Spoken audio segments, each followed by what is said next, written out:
Hey gang, Zippo.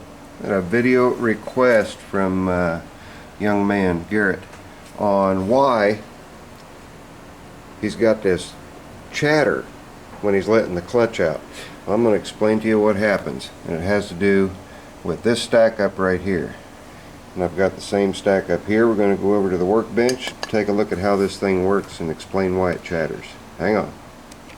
Alright gang, we've got this stack up sitting here. I'm going to throw my gloves on, that thing's dirty greasy. I don't feel like getting dirty greasy. What happens when they chatter is, this one is missing the piece that helps dampen the chatter. And I'll show you. This is the assembly as it is on your bevel gearbox. You're going to pop those two bolts out, and when you pop those two bolts out, you're going to expose a metal flange.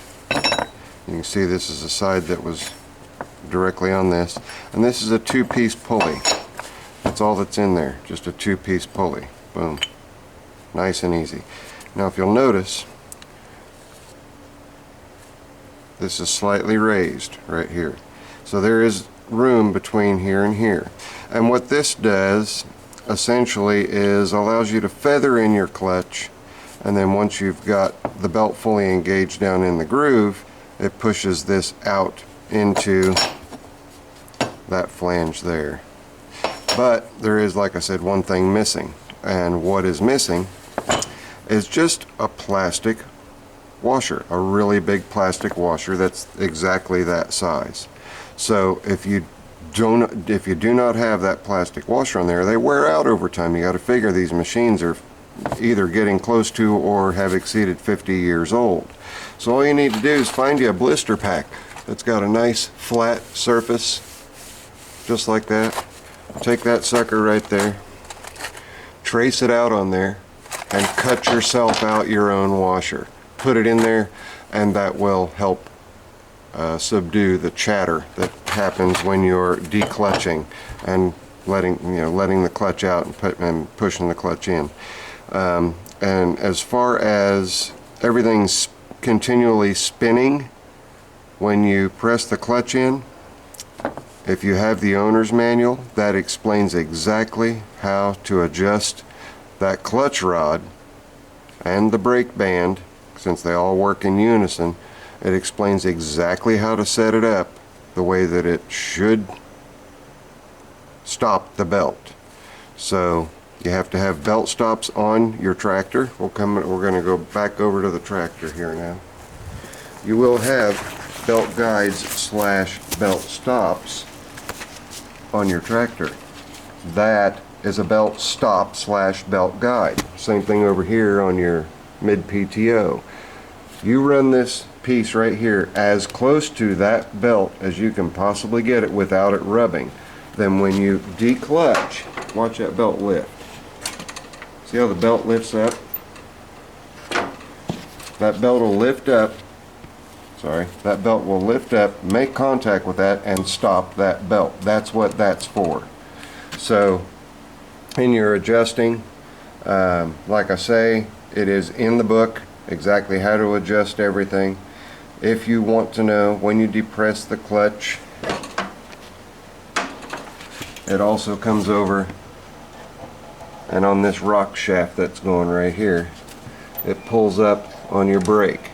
The brake band itself is adjusted with two 9/16 nuts. One acts as a jam nut, and you just adjust everything according to the book, and you're golden. If you do not have the book, you can go and download any number of manuals that cover this style of tractor.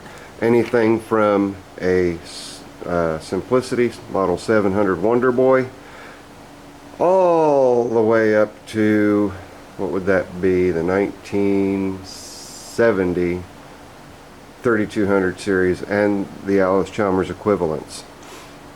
Go directly to Simplicity's website, take the model number, like 99314 is a 64 Landlord. That will get you through the 700 to the 3200 series.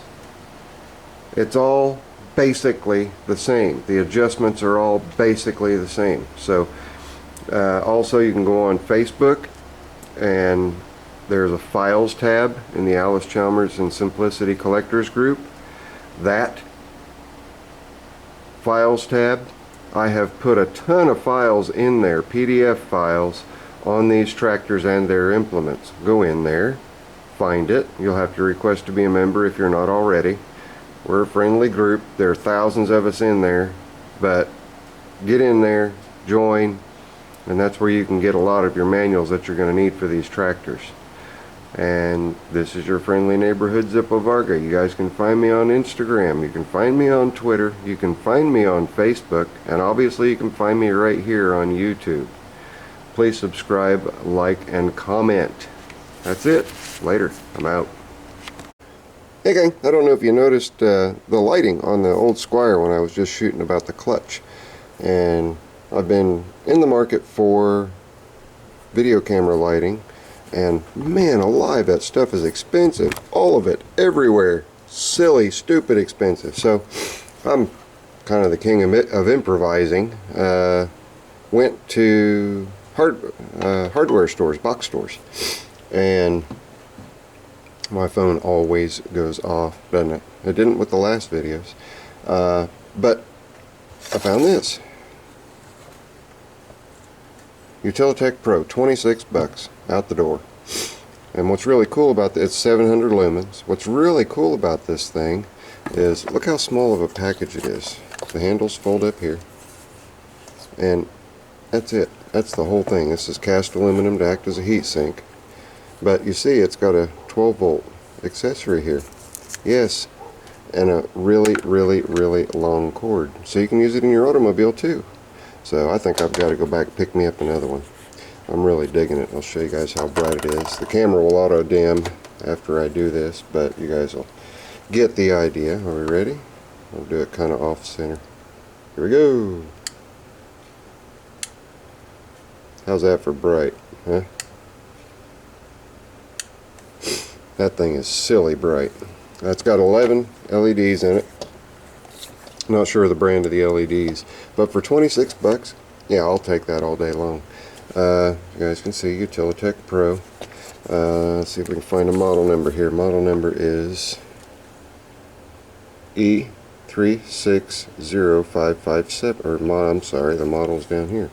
MPL 1004 LED 10K 840.